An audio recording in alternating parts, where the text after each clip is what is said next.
Welcome to Live Daf, your online Daf Yomi Shir.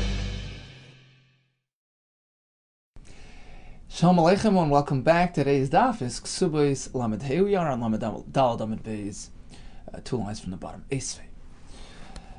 So let's pick up where we left off yesterday.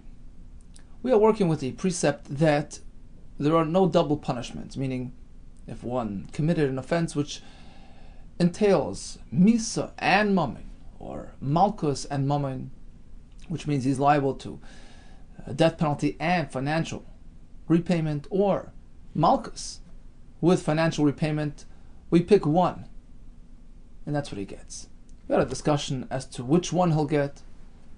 We had that for the last couple of days, and yesterday we left off with an interesting chiddush, that even if in actuality this fellow will not receive Misa, will not face Malchus, he committed something which carries in it a chiyuv Misa if done purposely, if done with advance warning, with hasra. Likewise with Malchus, he did something that can potentially lead him to Malchus, but in this case it's not going to happen. Why? It was by mistake. It was accidental. It was not b'mezid. He wasn't forewarned. What happens now? This act, which typically triggers Malchus and Mammon, but he's not getting Malchus, does Mammon kick in? According to Rabbi Yehuda, the answer is yes, because the actual mass is not triggering Malchus. So give him the Mammon. Pay up. Rish Lakish looks at the theoretical. Theoretically, this Maisa is a Masa which relates to Malchus. It's a Masa which, for instance, identifies with Misa. So the prescribed penalty, prescribed einish for this act is meant to be a personal Misa or Malchus. It's not meant to be diverted at the Mammon realm, so to speak. And therefore, even in this case where he won't get Misa, he won't get Malchus because it was B'shogig, he will still be potter from Mammon. Rish Lakish looks at the theoretical, Rabbi Yehuda looks at the actual implementation. Esvei Rish Lakish, Rabbi Yehuda, 2 lines from the bottom. Now comes a kasha from Rish Lakish to Rabbi Yehuda. Pasuk says, he's having a fight with his friend, he strikes the Isha. V'lo yeheh asin, and there's no tragedy involved. Anish, this perpetrator will have to compensate for the unborn children that were lost during that episode. My love, apparently, asin mamish. It means if she doesn't actually die, asin is a tragedy. If tragedy doesn't strike, if she does not end up dying, then the perpetrator has to pay up. Otherwise, if she does die as a result of her being struck by this man, then he's potter. And that's what it depends on, her death. If she dies, then he's potter from payment. Even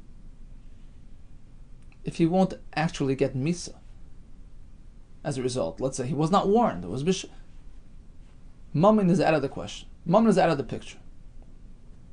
Why? Because even though in actuality there is no Misa being applied to this perpetrator, but the act in itself can potentially carry a Chiv Misa, and therefore there's no Mammon in the picture. That's a kasha on Rabbi Yehuda, who looks at actual, not at theoretical. Lie, no, that's not what the Mishnah, the pasuk means. Din asan, an actual din asan, meaning if this fellow will get Misa as a result of this episode, then he's potter from Mammon. If he will not face a tragic event, he will not face Misa, then he'll pay. So Rabbi Yehuda responds, no. It depends on the actual outcome of the event. If the perpetrator is put to death, he's potter from Mammon. If otherwise, he has to pay. Esvei, Rabbi Yehuda Rish Lakish. Now Rabbi Yehuda turned around and asked Rish Lakish the same kasha from the same pasuk, according to his interpretation. There's no tragedy, meaning the perpetrator is not put to death, then he has to pay up. Because if there's no misa, then there should be moment, right? My love din asan. Apparently, it's because we'll look at the din that's applied. Right? If he remains alive, then he has to pay. But otherwise, if Bezdin puts him to death, then he's put. It's totally in the actual outcome of the event, not on the theoretical. Law, he says Rish Lakish, no, asan mamish. We're looking at the victim, the isha. If she remains alive, she survives the ordeal, then he'll pay. But otherwise, if she was struck to the point that she met her death, then this masa is a masa which theoretically at least can generate the death penalty upon the perpetrator, in which case there's no moment. Even though actually he won't be put to death, there was no hasra involved, there was no forewarning, it's irrelevant. By nature, this type of activity can bring about misa to the perpetrator. There's no moment in the picture. Okay, so working with the assumption, this is Rav Dimi's presentation of the Machlekes, Rabbi Yehuda and Rish Lakish, that whether it's a masa which generates chiyuv misa or masa which generates chiyuv malchus, and in this case there was no misa or malchus for whatever reason, some procedural, a deficiency. There was no hasra, whatever the reason is. Misa and malchus were not applied. What happens to the chiyuv mammon that accompanied that masa? Is it activated or not? Rabbi Yehuda says, sure. Rish Lakish says, no. Amar Rav, how can you say that? How could anybody suggest that chayave misas, meaning a fellow who's guilty of misa, meaning he did something which can bring about a chiv misa upon himself, but in this case it was shagigin, it was done by accident, without forewarning. So he will not get misa, and therefore, according to Rabbi Yehuda, the accompanying monetary liability that comes along with that masa will kick in, will be activated. Chayavim, they have to pay, even though he was involved in something which typically brings about misa. Is there any such opinion? How can that be? Listen to this brisa taught in the Beis Medrash of Chizkiah. Pasuk says, Ma'ake Adam u'ma'ake behem. So the pasuk reads like this: U'ma'ake behem yishal menu. If one strikes an animal, he kills an animal, he has to compensate. He has to pay. U'ma'ake Adam yumos. If he strikes a man, he kills a person, the perpetrator is put to death. The pasuk is comparing, is sort of connecting one to the other. And we make a drasha as follows: Ma'ake behema lo chilakta bo. Just like when he strikes an animal and kills it, he must repay for that animal, irrespective of the circumstance. Right? A person is always responsible for his actions, whether it was deliberate or inadvertent. Bein b'shogig, bein b'mezid, bein miskaven, whether he had in mind to kill this animal, l'she'ein miskaven, or he had in mind to do something else, to kill the other animal. In all these cases, he has to pay up. Bein derech yirida, whether he killed it in a downward motion, with his hands going downward towards the animal, or he killed it using an upward motion. The reason why the Brisa mentions these two types of motions, Rashi says, is in Maseches Makkos we have a discussion about derech aliyah and derech yerida regarding chiyuv golus. So if a fellow strikes his friend, kills him by mistake, so he must run to the Ir Miklat. He goes into exile, right? The halacha is that it only kicks in when it was a masa derech yirida. He sort of fell down on him, or it was done with a downward swoop. But if it's an upward swoop, we learn from a pasuk, vayapil olav, has to be derech nefila. So that's why the Gemara, it makes reference to these different types of acts, even though it doesn't really pertain to the animal. Right? One kills an animal, he has to pay, irrelevant of whether he's going up or down, or. Well, that's basically what he's saying. He's saying it doesn't matter. Shoygig, mezid, miskaven, ein miskaven, bederech yirida, whether he killed it with a downward swoop, derech aliyah, upward, lepoitrei mammon. There's no exceptions here to exempt him. In all these cases, elo lechayvei mammon, it's always going to be chayiv for the animal. So when it comes to killing an animal, this fellow is chayiv, irrespective of whether it was up, down, in, out, shogeg, mezid. And likewise, the pasuk compares maki adam to maki behema, af maki adam. Likewise, when one strikes a person and kills him, does he have to pay? No. He's always pater, because this act can trigger misa if it's done b'mezid with hasra. So by its very nature, it's a masa which is mechayev misa, and therefore shuts out any chiyuv moment. Af maki adam, in similar fashion, when one strikes a man, lo tachlik by ben shogeg ben b'mezid, we will not differentiate between whether it was shogeg or mezid ben miskaven, l'she'en miskaven, whether he had this fellow in mind or the other fellow next door, ben derech yirida, ben derech aliyah, doesn't matter which direction he did it, l'chayvei moment. In all these cases, we do not make exception to obligate repayment. No. Elul poitre moment. Quite the contrary. In all these cases, if there is misa as a result of his act, he is pater from mammon. Clearly, even if there was a shogeg, even if there was no actual misa applied to the perpetrator, still, since by its very nature, this masa is a masa that can entail misa, it can bring about the implementation of the death penalty to the perpetrator, he is pater from mammon. This is a brisa based on a pasuk. How can anybody suggest otherwise? Ella, rather, you're right. Ki Yasser Rabin came from Eretz Yisrael. Amar, he said, Chayav misas shogegin.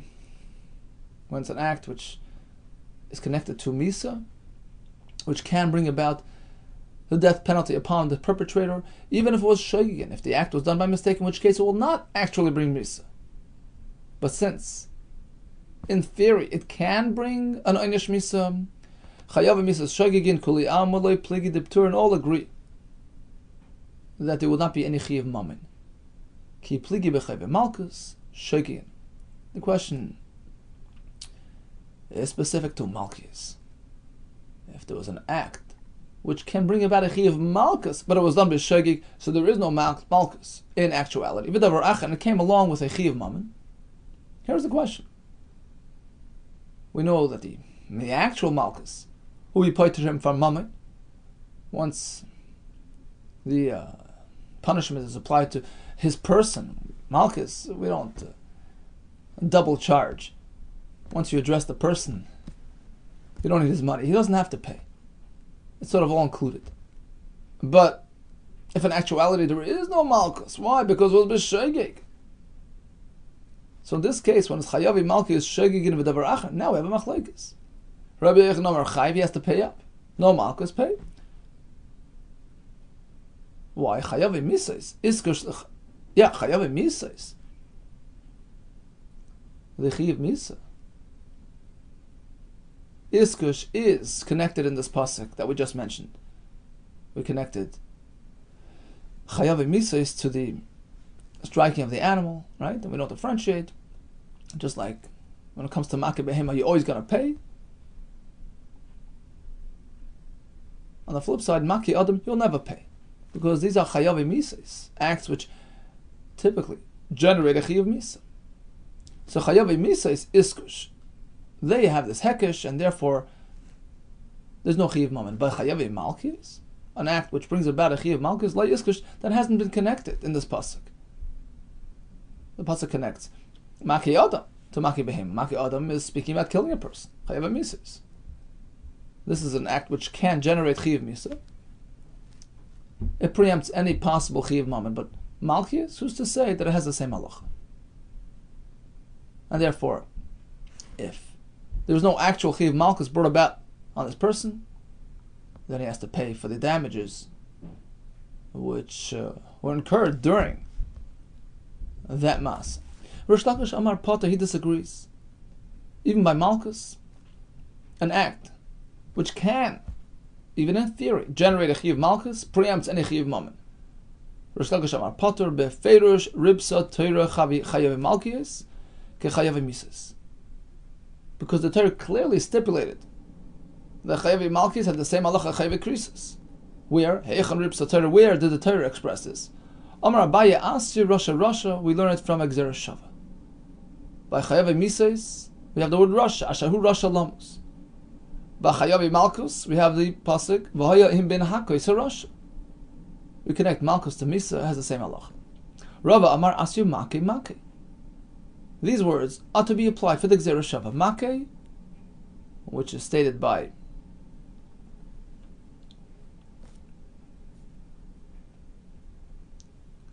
Behema, and the other Make, which is mentioned by Misa.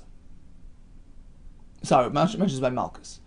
So one Make is by Malchus, one Make is by Behema, and that allows us to connect Malchus to Behema as well, just like we connected Misa to Behema. No differentiations, right, between the various variations of that type of act. So Muadin, same thing with Malchus. Any type of masa that can theoretically generate Malchus preempts any chiv moment. Hi Make, where's the Make that you talk? Which words are you alluding to? That's the pasuk we mentioned before. Make by Behema and Make of Adam. Well, that's not Makis. That's the Misa, right? Haibik Talaksiv. That's a reference to a fellow killing. In which case he gets Misa. That's not what you're looking for. You're looking to compare Malchus to Behema. Elahai Maka. Oh, let's find the other Maka, which is Make Nefesh Behema Yishalmena. Nefesh Tachas Nefesh. The pasuk says if one strikes an animal, he has to repay a life for a life. V'samachle, after which it says, the pasuk V'ish ki yitein mum ba'amitoi kasher asa kenya asa loy. Right? Now Rashi explains that this last pasuk is a reference to Malchus. If Reuben strikes Shimon, V'ish ki yitein mum ba'amitoi, he makes a blemish, he strikes Shimon.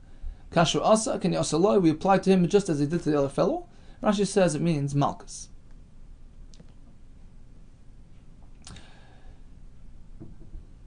So we have two psukim in close proximity, smichas, right, nearby, which allows us to connect the two things. Malchus is comparable to Make Nefesh Behema, just like by the killing of an animal. One is responsible to compensate, irrespective of the circumstance. Shogeg, Mezid, Miskaven, Ein Miskaven, etc. You always have to pay, because a person is responsible for his actions. The Gemara Bava Kama says even b'shogeg you have to pay up. So Maki Behema is an absolute chiyuv, and a chiyuv Malchus, which is joined by a chiyuv Mammon, is also absolute to the extent that he's always pater from payment, even if practically there was no Malchus. Let's say it was b'shogeg. V'hailav Makahi, but you were looking for the word Maki. And we don't really have Make in the last pasuk. It says, there's no mentioning of Make. I love Make. We don't need the actual word Make. The idea, the concept. It says, how do you get to a mum? Through Hakah. So even without the actual word Make, it is sufficient for this drasha. We connect striking a person and striking the animal. And just like by striking the animal, it's always chayiv to pay. Striking a person is always pater to pay because of the malchus, which is involved. 1 second. We're speaking about striking a person. That's chayvel. We all know that chayvel b'chaveroi never gets malchus, or at least typically doesn't get malchus. You pay up. We had the whole sugya. Chayvel b'chaveroi, the Torah clearly tells us that it's something which is mechayiv mamay, not malchus. V'hakiksiv, all this most recent pasuk of ish ki yitin mumamitay, what's it discussing? B'chayvel b'chaveroi d'chsiv, a fellow applying bodily damage to his friend, and that generates tashlumin, not malchus. You're looking for a pasuk which is discussing malchus, not here. When one inflicts bodily damage on his friend, Bar tashlumenu, he has to pay up. There's no malchus. Answer is, Imeina inyan lahakah, sheyesh bo shava pruta. Because if this pasuk is not really needed for a case when he inflicted bodily damage which resulted in a lessening of his value, a significant lessening of his value, a damage which brought about a chiyuv mammon, a damage which involved a pruta, right? The nezek, the tsar, all the different various payments, total at least a pruta. It's not needed for that. We have other psukim for that. We have the pasuk that we had Naflamed Beis Ken Yinasim boy, right? That you have to pay for any damage which you inflicted upon your friend's guf. So this pasuk is not really needed for that. It's an extra pasuk. And therefore, Tneu Inyan, let's apply it to a case of lahakah she'ein bo shavar pruta. He struck him in a manner where there is no pruta of damages, in which case there is no payment, right? Less than a pruta is not significant enough to require a payment, and therefore, what happens to him? He gets malchus. Because, remember, every time a person is chayil b'chaver, he committed two wrongs. He was over on the pasuk Bal Tosef, Pen Yosef, right? Don't add, this is actually a hasra to Bezdin, don't add to the 39 malchus, but we apply it to every person who strikes his friend. But typically there is damage involved, and therefore you pay and you don't get malchus. But if there's no significant damage, but no official damage, less than Shava Pruta, of course he's left with malchus.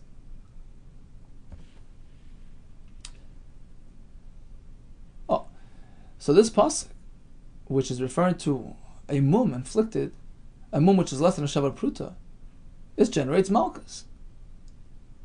And now this pasuk is situated right near the other pasuk of Makeh Nefesh Behem Shamana, which allows us to make that connection. And again, what is the connection?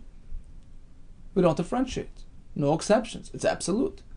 Just like by Makeh Nefesh Behema, by striking an animal, one has to repay for that dead animal, irrespective of the circumstance, on purpose, by mistake, etc. You always pay. On the flip side, by Yadam, you never pay, because it's a masa which generates malchus. And even if in this case it didn't actually bring about malchus, because it was done b'shegig, without asra, still, Reish Lakish will maintain, if this act, by its very definition, relates and identifies with malchus, there is no mummy. Asks again, one second. Soif Sev Labar Tashluminhu.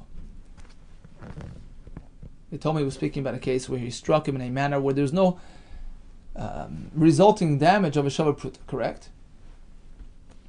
Then there's no payment at all. So the whole limud was just usurped, because we were looking for a case where it was a masa which entails two aspects: malchus upon the person, and it brings along also an accompanying chiyuv mammon. And the pasuk is telling you, no, there's no chiyuv mammon since it's a masa which relates to malchus. But here, if it's less than a shavar pruta, there is no chiyuv mammon at all. Save labar tashluminhu. So basically, we're going back and forth. We're looking for a combined malchus and mammon. Kasha there was, well, chayil b'chaveri, there is only mammon. Answer is, it's less than a shavar pruta. So there's malchus. Oh, but if there's malchus, then there's no mammon, because less than shavar pruta. So we're coming up short, one way or the other. We need to find a case where he was chayil b'chaveri, right? And it can have with it malchus and mammon. Litzricha apparently was speaking the bahadi de machye, while he struck him, kara shiroin delay. He went straight through his his cloak, his beged, his material. So he tore his beged as he was hitting him. So now this fellow was victimized on two accounts. He was a nechbal, he was physically assaulted, and he incurred financial damage as well. So now this perpetrator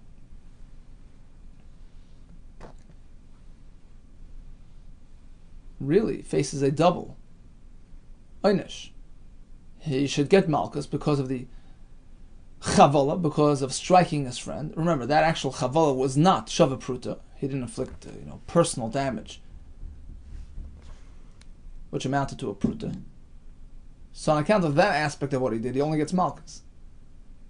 But then let's not forget what he did on the way. He tore through his begadim. He damaged his baggage. For that aspect of the masa, he should get mammon. Okay, so it works out. So now he has two einshim facing him. Malchus for the chavola, and mammon because of the shiroin that he tore. And the pasuk tells us that this type of case is comparable to maki nefesh behema, in which case we don't make any exceptions. Just like by the animal you always pay, by the adam you never pay. Okay, this is Rish Lakish's raya, that any masa which identifies with malchus, that preempts any moment. Amalei Rav Chia l'Rava, u'l'tana de Chizkiya. What was the Bryce that we learned before? We were looking for the makar that a chayave misais, meaning a masa which can theoretically bring about a chiv misa upon the perpetrator, and that misa happened to come along with a chiv mammon, the misa overshadows the mammon. And it doesn't matter whether he's actually going to get the misa or not going to get the misa. And it was based on the comparison between Maki Behema and Maki Adam, right? Just like my Maki Behema, he's chayiv under all circumstances. Likewise, by Maki Adam, he's potter from payment in all circumstances. We compare one to the other. You're working with the assumption that the term Maki Behema is a reference to Chiv, absolute Chiv. He killed the animal during the weekdays. There was no, malacha, no misa involved, and therefore, irrespective of the circumstance, whether it was shogig, mezit, he's always going to pay. How do you know that the pasuk is referring to a regular Tuesday? Well, and therefore there's no difference between this or that. He's always going to pay. Dilma b'Shabbos, maybe, perhaps. Maki Behema is speaking that he did it on Shabbos, where he did a malacha by killing this animal. Which malacha? Maybe netilas neshama, maybe tzeiveya, color the skin. Machlekes Rishonim and Gemara Shabbos. In any case, it's a malacha. Killing an animal is a malacha. So maybe this occurred on Shabbos. Behema gufa ikilufluki. In which case, in order for him to be chayiv for striking the animal, the only way that would work is if it was b'shoigig, right? Because if he did it purposely with hasra, he gets misa for the malacha that he did. He'll be potter to pay for the animal. So behema gufa ikil flugi. The animal aspect of this pasuk is dependent upon the situation as well. We could be machalik. We can differentiate between cases. Ma'ake behema yishalmena. You know when he pays? When it was done b'shoigig, but not b'mezid. So that sort of undoes the whole formula, which was based on absoluteness. Just like Maka Behema, it's always chayiv. Maka Adam is always potter. Well, not so. Not so if it's on Shabbos. Maka Behema is not always chayiv, only if it was b'shegig. So maybe Maka Adam as well is only chayiv, only potter from payment if it was a case where it brings me, if it was b'mezid. We don't have that absoluteness any longer. Answer is, Lo Sakadaitach. Hard to believe that the pasuk is speaking about on Shabbos. He kills the animal, he pays. Kills a person, he's put to death. What's the case? If he wasn't warned in advance of his actions, then there is no punishing. So even if he struck a man and killed him, why does he get misa? He wasn't warned. Oh, he was warned ahead of time. So by the animal he was warned, don't do the malacha, don't kill an animal on Shabbos. By a fellow who struck the person, he was warned against killing. Now, Viba Shabbos, if we'll follow your line of thought that this occurred on Shabbos, and remember he was warned beforehand, and Maka Behema Yishalmena, how could the pasuk obligate payment? upon striking the animal. He was warned. He proceeded. He did a malacha, which triggers a chiyuv misa upon himself. All agree that if he's being put to death, he's not going to pay. Apparently, we're not speaking about on Shabbos. Allah b'choil, we're speaking about a regular weekday. Oh, so that solidifies our formula. That confirms our drasha, which is that the fact that the pasuk is comparing Makeh behema to Makeh Adam, that allows us to make that hekesh. And just like by Makeh behema, when he kills an animal during an ordinary Tuesday, he must repay for the animal. He must repay for that damage, irrespective of circumstance, whether it was done on purpose or by mistake. There's always chiyuv mammon. Likewise, by Adam, on the flip side, there's never chiyuv mammon. Why? Because killing a person, by definition, is a maaseh which can entail misas bezin upon the perpetrator, and therefore it preempts any possibility of mammon. Okay, stop for a second. Let's just summarize here. We have Rav Dimi and we have Ravin. So Rav Dimi we had yesterday. He was the one who told us that according to that there was a machlekes between Rabbi Yechon and Rish Lakish in a case of shogig, whether it was a chayave misa shogigin or chayave malchus shogigin, when there's no actual misa or malchus applied to this person, and that masa brought about a chiyuv mammon as well.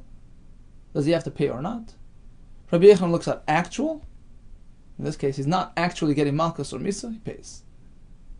Rish Lakish says pater because we look at the theoretical aspect of his masa. It's a masa that can generate misa, can generate malchus, and therefore preempts any financial obligations.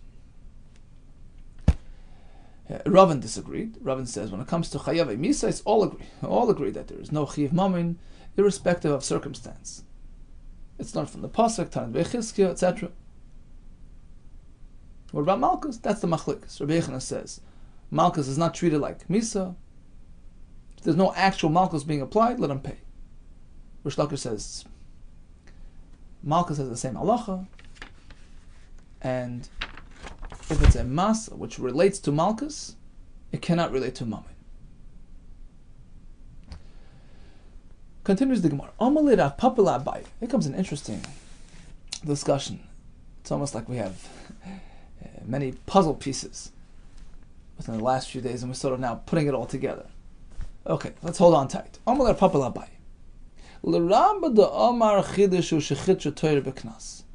remember. Shitas Rab, back on the Flamadal, right, yesterday, who was mechadash to us, introduced to us a new concept that when it comes to knas payments, the Torah was mechadash, chidushu shechitzu Torah b'knas, a penalty, a fine. That's something of an anomaly. That's an ordinary type of payment. That's not basic obligation. That's something beyond basic. That's a knas. It's almost like a punishment. Similar to like misa, to malchus, right? So when it comes to knas, chidushu shechitzu Torah b'knas, the Torah is mechadash to us. The Torah is specially stipulated that what? Va'af agav de miktel mishalim, that even if a fellow faces misa, it does not absolve him of any knas payments that would come along with that chiyuv misa. In contrast to ordinary chiyuv mammon, repaying an actual item. If there's misa, there's no mammon. But by knas, even when there's misa, there could be knas. That was Rabbi's chiddush. He explained the whole sugi there with the ganav, the dalad v'hei, as we learned yesterday. So our Papa here is asking Abaye a question. Let's refer back to Rabbah. That's the starting point. If indeed that is correct, according to Rabbah, that misa is compatible with knas. Mas nisan kiman mukim la'avakash. How is he going to learn our Mishnah?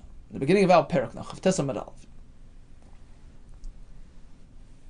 A fellow got involved with a mamzeres, right? An oines with a mamzeres, he pays knas, even though there's a lot there, right? Next, Mishnah says he got involved with an erva, a sister.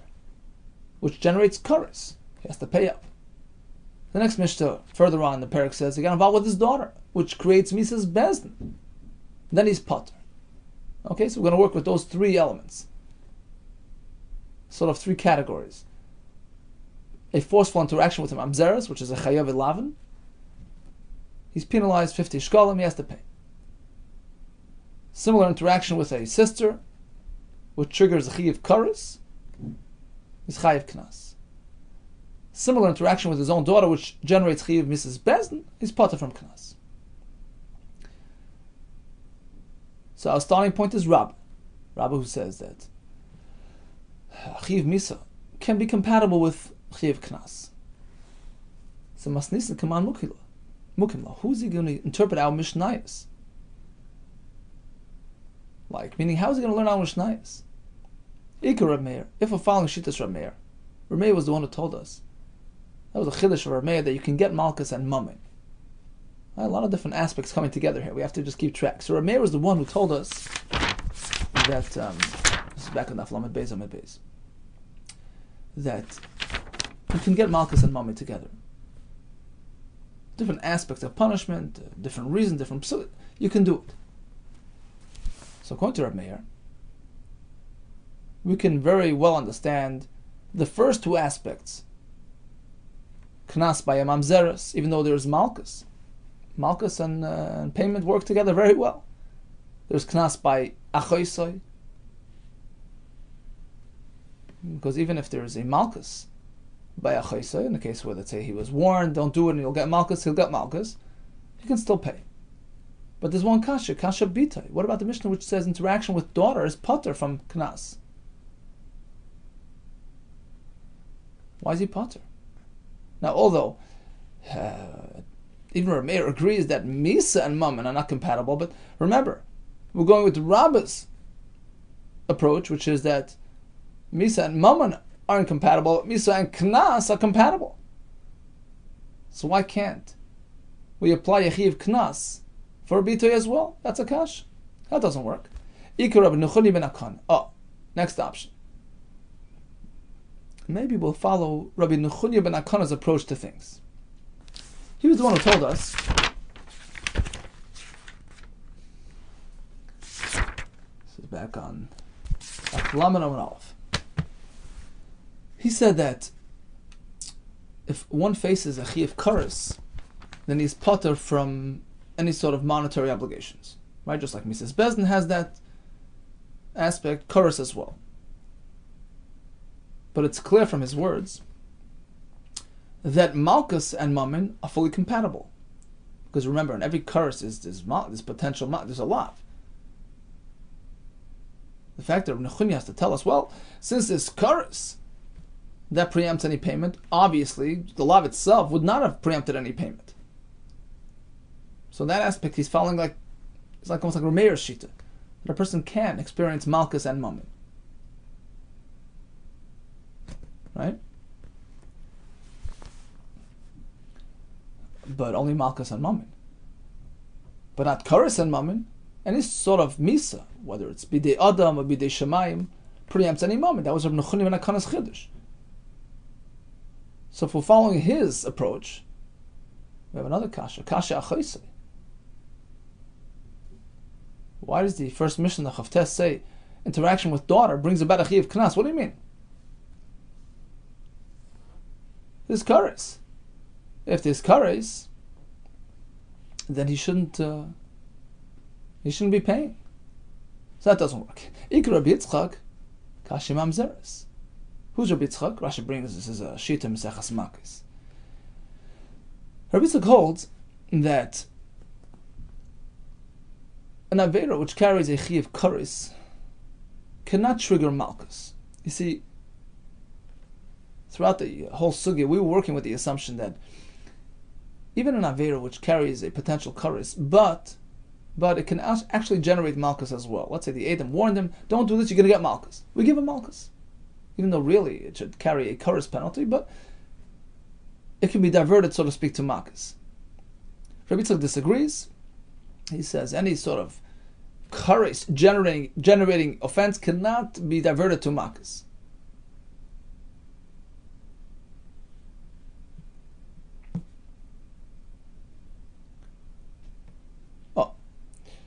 So the question is, according to him, when the Mishnah speaks about a fellow interacting with achoisai, resulting in a knas payment, that works very well, because there is no malchus here, right? Because, as we explained, an offense which generates kares, such as involving himself with achoisai, cannot generate malchus. That's Rabbi Yitzchak's shita. And since there is no malchus, then he should pay. And the fact that he's getting cursed, that's not a reason to be poited from payment. Rabbi Yitzchak does not follow, that approach of Nechuni ben Akana, that curse exempts from payment. So we understand why the Mishnah requires payment by a choisei, because again, there's no malchus in this case, according to Rabbi Yitzchak, because it's a curse carrying offense. We also understand why the next Mishnah says involving with bitoi, which generates misas bezin, exempts from knas, because misas bezin does override knas. Kimle b'derabimne, you apply the more severe punishment, so he gets misa, not knas. So those two aspects we fully understand. Again, why achoisai gets knas? That's because there's no malchus in this type of case. And the fact that it's cursed, that's b'dei shemayim. That doesn't affect our approach to things. That doesn't interfere with Bezin's applying a knas penalty. Why does the next Mishnah say a forceful involvement with bitoi does not generate knas? That's pashut because there's a misas bezin. Misas bezin overrides any other penalty. But one thing will still remain a kasha mamzeres. Mishnah says a forceful involvement with a mamzeres is a chayav lavin, results in a chiv knas. Why? If he's getting malchus, he should not get knas. He should not get chiv moment. Now, if Rabbi will follow Rabbi Yechon's approach to the whole sugya, okay, here comes another piece to the puzzle. You may recall we had a stira, we had a kasha. Here in Kesubos, in the Mishnah of Elonaris, we learn knas is applied, monetary payment. The Mishnah in Maseches Makos speaks about these types of cases in the context of a malchus that is applied to this fellow. So the question was, how do we reconcile the two Mishnahs? Is it monetary obligation or is it personal obligation? Is it mammon? Is it malchus? Rabbi Yechon answers, you never get both together.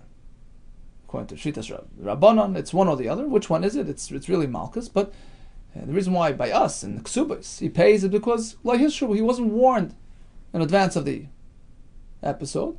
Without hasra, you can't give him malchus, so he pays. That was Rabbi Yechon's approach.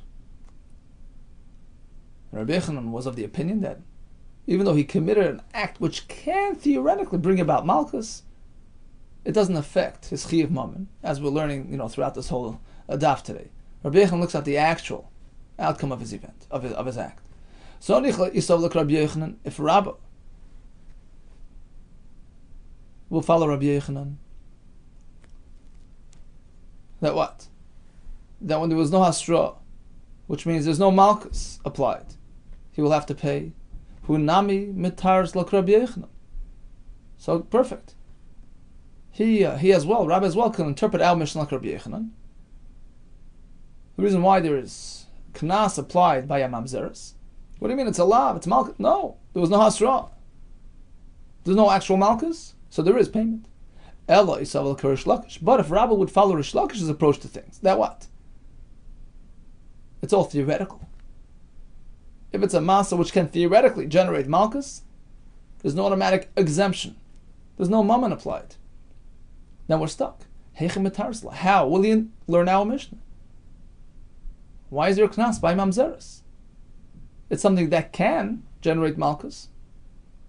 In which case, it pushes aside the chiyuv mammon. Answer is al kochach Rabbi Yechon's sphere. Apparently, a rabbi will follow Rabbi Yechon's approach. and reconcile the Mishnahs accordingly. So that seems to be the conclusion here. That, for instance, we'll go with Rabbi Yitzchak Shita, that an Avera which generates Karas does not generate Malchus. You can't sort of divert the Karas to Malchus. And now we can understand everything. We're looking to interpret three aspects of our Mishnayos. Mamzeres, Knas. Achaisei, Knas. Bitay, no Knas. Why the difference? Very simple. Let's start from Bitay. Mises Bezin involved. Of course there's no Knas. Achaisei. There's only Karas involved. That's between him and Hashem.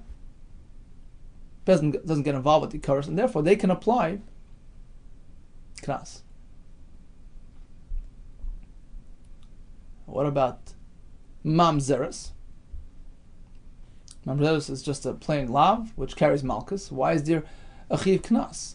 If there's Malchus, there's no Chiv Mam. The answer is there happened not to be Hasra here. So Malchus was never activated. And we look at the actual outcome. There's no Malchus, so there is Mammon. Okay, one more piece. Amalei Masna Labai. Here comes another kasha to Abai. L'Reish Lakish de Amar beferish ribsa teira chayavi malkius ke chayavi mises. Let's go back to Reish Lakish for a moment. The Torah clearly stipulated that just as chayavi mises don't get involved with monetary repayments, so an act which can theoretically generate a chayav misa upon the perpetrator automatically preempts any possibility of applying financial liability. Likewise, chayavi malchus are treated the same. That being the case, we have a problem on our hands. Man tano de poligale, the Rabbi Nechuni ben Akana. Let's refresh our memory. Let's go back to Daf Lamed for a second. The Gemara tells us that the Mishnah there, an Elonaris, which speaks about Knas being applied by cases of Achaisai and all these Arayas, even though there is a Yisur Karis, because Yisur Karis does not preempt Chiyuv Mammon, right? The Mishnah is not going like Rabbi Nechuni ben Akana, who compared Yom Kippur to Shabbos, and just like by a Misas Bezin, it automatically preempts any Chiyuv Mammon, a Misa B'dei Shamayim as well. If he's personally liable, if the person himself will suffer the consequences, he'll be facing Misa B'dei Shamayim or Karis, different forms of heavenly retribution. He will be pata from Mammon as well. So our Mishnah is not following that shita, because clearly our Mishnah holds differently. Even though there was an erva which generates Karis, he will have to pay the Knas. The question is, who is this Tana who's being chaylik? Rabbi Nechuni ben Akana. Who's the author of our Mishnah? Man Tana de Palagale to Rabbi Nechuni ben Akana, and obligates payment, even if it's an act which relates to Karis. And this question is specifically posed on Shitas Reish Lakish, who tells us that any masa which can, even in theory, can bring about malchus, it will shut out any possibility of chiyuv mammon. So if that's the case, why by achaisa is there knas?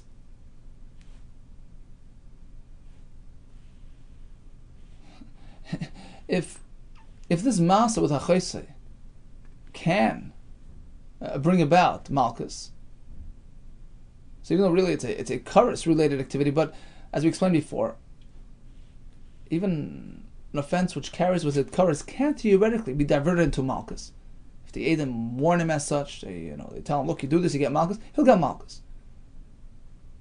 So even though perhaps they didn't warn him as such, and perhaps he will not get malchus, but according to Reish Lakish, that is irrelevant. We don't look at the actual outcome. If this masa identifies with malchus, it relates to malchus, it can bring about malchus, there's no mammon. So why does the Mishnah say Habal Achaisai gives a knas? There's Malkus, there's no moment. Answer is, well, one of two options. Either Rab Meir, our Tana could be Rab Meir, who holds that moment and Malkus are fully compatible. That's Shittas Rab Meir, right? As we see throughout the entire Sugya. Rab Meir does not hold of this, one or the other. When it comes to Malkus, Malkus and moment can go together. Misa and moment not. Misa is more severe. It touches the core of the person, but Malkus and moment can go together. So that's one option. Rabbi Yitzchak. Another simple answer is that the concept of applying a chiyuv mammon, even when a person does something which generates a kares, could be following Shittas Rabbi Yitzchak, because he holds that a masa which generates kares never generates malchus. That was Rabbi Yitzchak's chiddush, right? You can't divert kares to malchus, and therefore there's no reason to be potter from mammon. So, and Rashi points this out. It's not necessarily going to explain our Mishnah, because our Mishnah is actually speaking about a case where there was a malchus, there was a mamzeres involved. So, Gemara just means in other places, when the Gemara says that there is a manda omar that's choylek of Rabbi Nechuni ben Akana. Rabbi Nechuni holds that doing a malach on Yom Kippur, which generates kares, will not generate mammon.